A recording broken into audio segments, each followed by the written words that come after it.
ꯑꯩꯈꯣꯏꯒꯤ ꯀꯠꯊꯣꯛꯂꯕ ꯃꯌꯥꯝꯅ ꯑꯩꯈꯣꯏꯒꯤ ꯏꯅꯥꯠ ꯑꯁꯤ ꯂꯥꯏꯅꯤꯡ ꯂꯥꯏꯁꯣꯟꯁꯨ ꯑꯗꯨꯒ ꯅꯥꯠꯀꯤ ꯑꯣꯏꯕ ꯄꯨꯝꯅꯃꯛꯁꯤꯡ ꯑꯁꯤ ꯀꯟꯅꯅꯕ ꯍꯣꯠꯅꯕꯗ ꯊꯋꯥꯏ ꯌꯥꯎꯅ ꯍꯣꯠꯅꯕꯤꯗꯅ ꯉꯁꯤ ꯐꯥꯎꯕꯗ ꯂꯩꯔꯛꯄꯒꯤ ꯃꯤꯇꯩꯒꯤ ꯑꯣꯏꯕ ꯂꯥꯏꯅꯤꯡ ꯂꯥꯏꯁꯣꯟ ꯑꯁꯤꯒꯨꯝꯕ ꯆꯩꯔꯥꯎꯕ ꯑꯁꯤꯗ ꯄꯨꯟꯁꯤꯜꯂꯀꯥꯟꯗ ꯑꯩꯈꯣꯏꯅ ꯉꯥꯛꯃꯤꯟꯅꯔꯒꯗꯤ ꯑꯩꯈꯣꯏ ꯉꯁꯤꯒꯤ ꯇꯨꯡꯂꯝꯆꯠꯀꯤ ꯅꯍꯥꯁꯤꯡꯗ ꯏꯔꯝꯗꯝ ꯑꯁꯤ ꯀꯜꯂꯝꯕ ꯊꯥꯡ ꯇꯥ ꯀꯧꯕ ꯃꯍꯩꯁꯦ ꯏꯕꯨꯙꯧꯒꯤ ꯂꯥꯏꯀꯣꯟꯗ ꯏꯕꯦꯟꯙꯧꯒꯤ ꯂꯥꯏꯀꯣꯟꯗ ꯂꯝ ꯂꯝ ꯆꯠꯇꯅ ꯃꯤꯠꯇ ꯑꯩꯈꯣꯏꯒꯤ ꯀꯔꯤ ꯎꯐꯨꯟ ꯍꯥꯞꯆꯤꯟꯗꯅ ꯊꯕꯤ ꯀꯛꯇꯅ ꯇꯔꯥ ꯊꯥꯗꯗꯅ ꯃꯌꯥꯝꯁꯤꯅ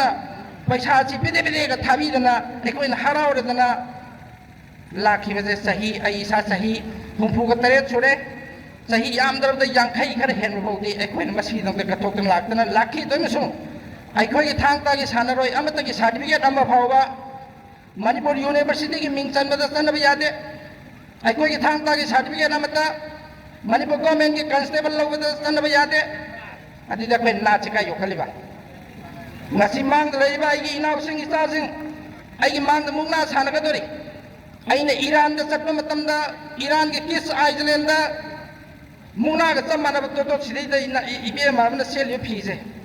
ꯁꯣꯏꯗꯅ ꯕꯦꯜ ꯔꯦꯁꯂꯤꯡ ꯑꯣꯏꯔꯝꯒꯅꯤ ꯑꯁꯨꯝꯅ ꯑꯩꯅ ꯏꯔꯥꯟꯗ ꯆꯠꯄ ꯃꯇꯝꯗ ꯑꯩꯈꯣꯏꯒꯤ ꯊꯥꯡ ꯇꯥꯒꯤ ꯑꯣꯏꯕ ꯑꯗꯨꯒꯨꯝꯕ ꯁ꯭ꯄꯣꯔꯠꯁꯀꯤ ꯇꯧꯔꯝꯗꯥꯏꯗ ꯀꯤꯁ ꯑꯥꯏꯂꯦꯟꯗ ꯕꯦꯜ ꯔꯦꯁꯂꯤꯡꯒꯤ ꯑꯣꯏꯕ ꯗꯦꯃꯣꯟꯁꯇ꯭ꯔꯦꯁꯟ ꯑꯃ ꯄꯤ ꯆꯞ ꯃꯥꯟꯅꯩ ꯑꯩꯈꯣꯏꯒꯤ ꯃꯁꯥꯟꯅꯒ ꯐꯤꯖꯦꯠ ꯈꯔ ꯈꯦꯠꯅꯕꯗꯅꯤ ꯑꯁꯤꯒꯨꯝꯕ ꯃꯨꯛꯅꯥꯁꯦ ꯑꯩꯅ ꯑꯥꯗꯒꯤ ꯄꯨꯔꯛꯇꯨꯅ ꯁꯤꯗ ꯐꯦꯗꯔꯦꯁꯟ ꯁꯦꯝ ꯇꯥꯔꯗꯤ ꯂꯣꯏꯅ ꯃꯥꯡꯃꯤꯟꯅꯔꯅꯤ ꯑꯩꯈꯣꯏꯒꯤ ꯃꯃꯤꯡ ꯃꯨꯠꯂꯅꯤ ꯃꯔꯝ ꯑꯗꯨꯅ ꯃꯨꯛꯅꯥ ꯑꯦꯁꯣꯁꯤꯌꯦꯁꯟꯅ ꯑꯃꯨꯛꯇ ꯃꯁꯤ ꯄꯨꯛꯅꯤꯡ ꯆꯪꯅ ꯑꯃꯨꯛꯇ ꯇꯧꯕꯤꯌꯨ ꯍꯥꯏꯕ ꯃꯇꯝꯗ ꯁꯤꯔꯝ ꯀꯥꯡꯕꯨꯗꯨꯅ ꯃꯅꯤꯄꯨꯔꯗꯩ ꯂꯥꯛ ꯇꯝꯈꯤꯕꯅꯤ ꯑꯩꯉꯣꯟꯗ ꯍꯥꯏꯔꯤꯕ ꯁꯨꯃꯥꯏꯅ ꯇꯧꯗꯅ ꯆꯥꯎꯊꯣꯛꯑꯒ ꯂꯩꯕ ꯑꯗꯨꯅ ꯅꯥꯠꯇꯤ ꯌꯣꯛꯈꯠꯄ ꯄꯥꯝꯕ ꯅꯥꯠꯇꯤ ꯌꯣꯛꯈꯠꯇꯕ ꯑꯩꯒꯤ ꯏꯆꯥꯁꯤꯡ ꯂꯩꯔꯤꯕ ꯉꯁꯤ ꯏꯅꯥꯎꯁꯤꯡ ꯁꯤꯗꯩꯗ ꯃꯨꯛꯅꯥ ꯁꯥꯟꯅꯒꯗꯣꯔꯤꯁꯤ ꯃꯌꯥꯝꯅ ꯌꯦꯡꯗꯣꯔꯤꯕ ꯅꯝꯕꯣꯜꯁꯤꯗ ꯂꯩꯔꯤꯕ ꯃꯤ ꯃꯌꯥꯝ ꯑꯃ ꯃꯈꯣꯏꯅ ꯐꯪꯒꯗꯕ ꯁꯥꯔꯇꯤꯐꯤꯀꯦꯠꯇꯣ ꯃꯤꯡ ꯆꯟꯕꯗ ꯁꯤꯖꯤꯟꯅꯕ ꯌꯥꯔꯣꯏ ꯃꯈꯣꯏꯅ ꯐꯪꯒꯗꯧꯔꯤꯕ ꯁꯥꯔꯇꯤꯐꯤꯀꯦꯠꯇꯣ ꯌꯨꯅꯤꯚꯔꯁꯤꯇꯤꯗ ꯃꯤꯡ ꯆꯟꯕ ꯌꯥꯔꯣꯏ ꯊꯕꯛ ꯁꯨꯕꯗ ꯊꯕꯛ ꯇꯧꯕꯗꯁꯨ ꯌꯥꯔꯣꯏ ꯃꯔꯝ ꯑꯗꯨꯅ ꯏꯅꯥꯠ ꯌꯣꯛꯈꯠꯂꯤꯕ ꯄꯨꯝꯅꯃꯛꯅ ꯑꯩꯈꯣꯏꯗ ꯃꯇꯦꯡ ꯄꯥꯡꯕꯤꯌꯨ ꯑꯩꯈꯣꯏ ꯍꯧꯖꯤꯛ ꯊꯥꯡ ꯇꯥꯁꯦ Olympic game yaunaba aikoi kan honabagi magin thadana Bharat ki hek prachin koya punamakta thangta ki training center hangre Bharat ki wang bada leiba kun ma thoi thangta ki oiba training center hangdana World Thangta Federation hai lingkatna ai president oi jabane yamna sang no hona jarakbadagi school game da thangta yaure mungna di yaude gari gino aikoi mitai masa yam sole mayai da tainaba ngamde thangta su mungna su aduga Olympic game da yauram tarabadi ngarang nahan Japan da sanaruba Tokyo Olympic da nupi macha singa sina Tokyo da bronze silver laurapa matamda Bharat ki miyamna Manipur ki miyamna honorable chief minister makut thangkatana telephone tawda mayam tabidro aikoi muna sanaroi sidi Tokyo Olympic kumbuda ngasai yamna magul leiba Olympian ama uhenbadu pamdra aikoi maramaduna adu oraboidi aikoina ina yokat bibada lining laison du loinana asi ju yokat bigadawni aikoi gi thangda santok chama matamda Bharat ki wang mata prithvi ki tohan mafamda aikoi gi na maitai londa chango hauro lepo tanthoi haimna chingba koi mitai lon ngatani atopa lon amata Hindi da English na koi amata ngangdi dongan baliba ki mi su maitai lon da ngangale akoi sikhar je calendar semi adu loinana aroi bata thangta se hatak lakatori jungi tang manga dagi haugadaba Khelo India Youth Game India gi oiba youth game da thangta se game event na moin India government gi medal event oina yaugani hadna India government na lauthorpadagi Bharat ki state kunga manga hauji sanana thorang tawjare maramaduna ina jokat piliba khwai puna mangna lining laison su aikoi gi pochu yokan minna sairabadi na ching yokan minna si aikoi na mitau tamma tamakanda mingonda mi gi tuda tamaga aikoi da import katoiba export amata oidaba aikoi gi port mungna su Japan da sana hanjai aikoi gi mungna nusi baisa sing asi German da Hong Kong da sana hanjai natadana saida sum sursu naisalaga Nambol gi si Khoriphaba Lampak da sana raga mungna loida waradi ai pamjade maramaduna hen yokat piu sana roi sing su aikoi na hari se kari no na tabira matungda mungna karai da soiri ge mungna association kari soiri ge na aungka thilong milar kanda ngasai gi masi Bharat ki leimai jingda akwai TV yang dro Facebook ta nungna tongan tongan to idudi mi gina si yoksale aikoi gina singi wang ba la ga yung ngam dadi tasengna aikoi mioi bana yamna sawthokjagadabasi ai isana isabu thangai sengna masak khangbasi masi khaktada aikoi isana isabu sawthokjaba phawgadabani yamna puning thabaningai oibadi National Education Policy 2020 ki makhada tamjariba hiram khudimakse interdisciplinary oirakpada skill gi component hapakpada thangta sana khonabagi masana aduga performing arts na chingba singsisu yausalai aduna koigida chanabida leiramliba koigi laihraubagi machat amaga taxi kasi hagalon asina singla singse matamgi matmina khara khachik mangthar pagi bachat lai base koi kanglina yo khapalupna nongma Panba Cheiraobagi tauriba machat siga loina na tangkak naina ira thouramda aduga koigi chanabi hagalon aduga masana lon asina chingba singse so koi tangkak naina tabak thouram khara lokhan minaba sa koi mathau tagani hena thamjage ngasimak pangthokjariba thouram ase paruragadi sahi yankai gi maya sura aba adugumlaba thouram amani aduna lakadoriba sahi amanistadi yamna nungaiba amasung aduga yamnasu akoigi nungangba yaba thawdok amakhatangdi haijaba tabada rail gi head sai imphal nakna yamsilakase rail lapsilakna maram oidina lami thongda chathok kasinda pochai puthok kasinda kanaba mayam amadi akoi phangani aduga loina masigi fibam si lakpa matamda pikna leijariba akoigi phurup se karama mawongda leigigadage haibasidi achauba singnaba amakhatangdi akoi mangda tari hena thamjage aduna mapungda hagolaiba young peoples young mind naha oiriba makoigi lakadriba punsigi tangkak singsaida karama makalgi punsi marialda makoi se hingaugadage se khan matamda inat ki nungsiba mareibak maramdamu nungsiba aikoi se lamlamsida leiba phuruk kangluk amani haibadugi sauthokchaba wakalondu phawraga honaiba malemgi khungjel saida saruk yaba ngamnaba honabase tangai phode hena thamjage inat ki nungsiba inat ki chanabi su khangse akoi loin maramdamu nungsibagi wakalongi loinana thabak thauram khudimakse pangabadi nasu kanma ngamgani aduga aikoigi purup singsu mating leiba purup ama haibado oiba ngamgani haibase aigi thajajabani aduna loisinjarakpada aina taibang sema mapuda lamlamsu konbiriba aning thaularembe anigi khuyada punemjaraga khoi lamlamsida leibiriba khoi mani medei gi purup kangluk ki mapari mamung oiba khai khudimakta madugi hauna lingjel loksing mangal mayam adu pibidana lakadoriba sahi singsaida achangba mapari mamom oidana akanba phuruk ama oinaba ngamba haibadu pinabiba oisinu haiba wafam kharasi thamjaraga mayam punamaku amukka hana kurumjari. Thank you. Shinam Asis Kumar Langjai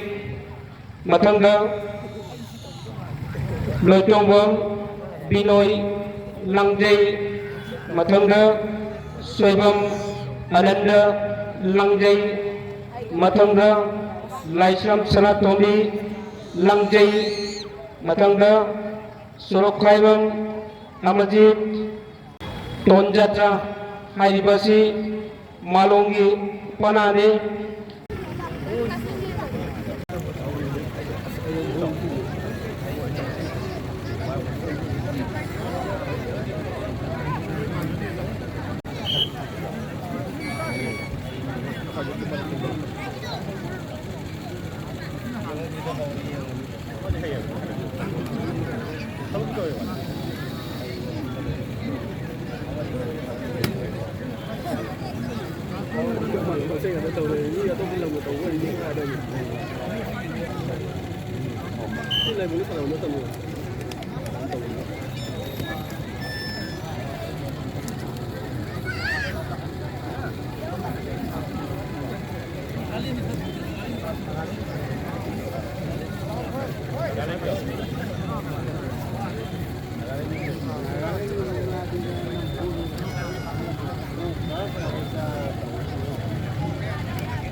ꯅꯨꯄꯤꯒꯤꯁꯨ ꯃꯨꯛꯅꯥꯁꯤ ꯁꯥꯟꯅꯕ ꯌꯥꯏ ꯍꯥꯏꯗꯨꯅ ꯑꯩꯈꯣꯏ ꯃꯌꯥꯝꯗ ꯁꯛ ꯇꯥꯛꯆꯕꯅꯤ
Panba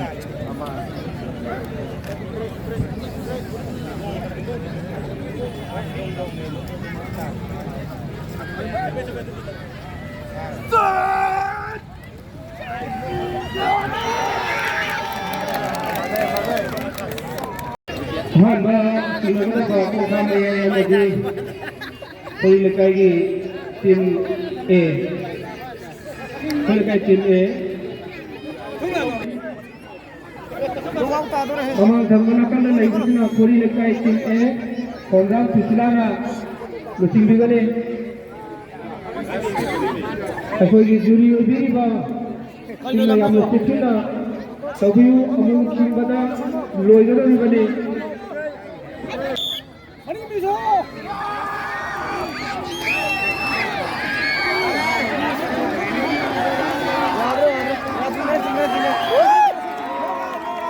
Agar मुझे यहाँ पर तीनों के बाद से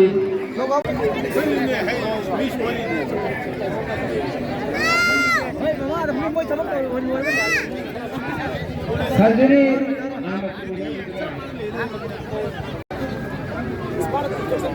थोड़ी हाथों पे हुआ थोड़ी यहाँ पे लेगी तो थोड़ी हाथों पे हुआ मी तेरे तेरे खतर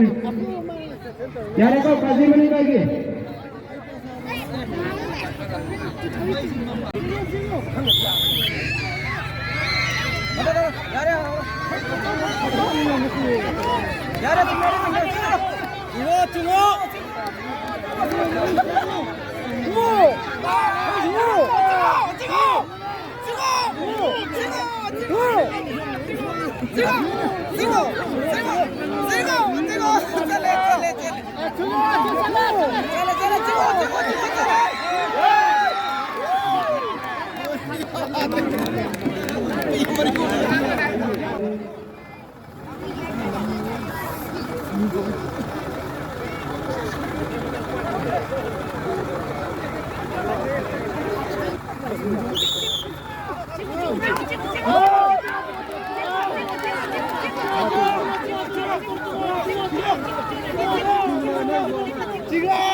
थोड़ी जो ताबी गदा अमतंग सिंगमदा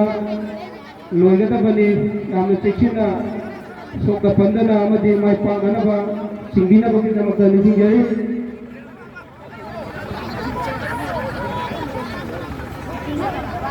ने अमांगा सिंगगदरिबा थोड़ी जोसे काजे मनिंग अमदि काजेरी मनिंग मया इलेकाय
Kadi mo,